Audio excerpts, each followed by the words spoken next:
బొత్స సత్యనారాయణ విజయం అన్నటువంటిది ఖాయమైపోయింది. రేపు మధ్యాహ్నం అనౌన్స్ చేస్తారు. యాక్చువల్గా అక్కడ తెలుగుదేశం పార్టీ పీలా గోవింద్ పేరు, గండి బాబ్జీ పేరు పరిశీలించింది. ఆ తర్వాత డబ్బులు పెట్టుకోవడానికి బైరా దిలీప్ సిద్ధపడ్డారు. కానీ అక్కడ దాదాపు కనీసం 200 మంది దాకా కొనాల్సి ఉంది. ఆ కొనటం సాధ్యం కాకుండా జాగ్రత్తగా ఇక్కడ వీళ్ళందరినీ కూడా బెజవాడకి తీసుకొచ్చి అక్కడ తాడేపల్లికి తీసుకొచ్చి ఏదైతే జగన్మోహన్ రెడ్డి ఉపన్యాసం పూర్తయిపోయిన తర్వాత వాళ్ళందరినీ క్యాంపులకు పంపించేసినటువంటి నేపథ్యంలో వీళ్ళు బేరసారాలు ఆడటానికి అవకాశం లేనటువంటి పరిస్థితి రావడం, ఆ తర్వాతన అక్కడ ఏదైతే ఫైనల్గా పోటీ నుంచి వైదొలుగుతున్నట్టు ప్రకటించింది తెలుగుదేశం పార్టీ కూటమి, నైతిక విలువలకి ప్రాతినిధ్యం ఇస్తూ అన్నటువంటిది. అదే సందర్భంలో నిన్నే మనం మాట్లాడుకున్నాం, ఇంకొక అడ్డం ఉంది. అక్కడ ఎవరైతే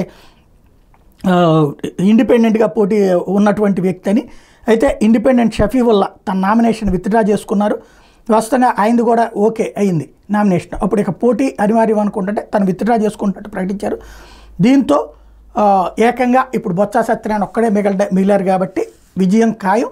అది అనౌన్స్ చేయడం ఒక్కటే మిగిలింది. 16వ తారీఖు దాకా ఇది ఉంది కాబట్టి 16వ తారీఖు మధ్యాహ్నానికి అనౌన్స్ చేస్తారు.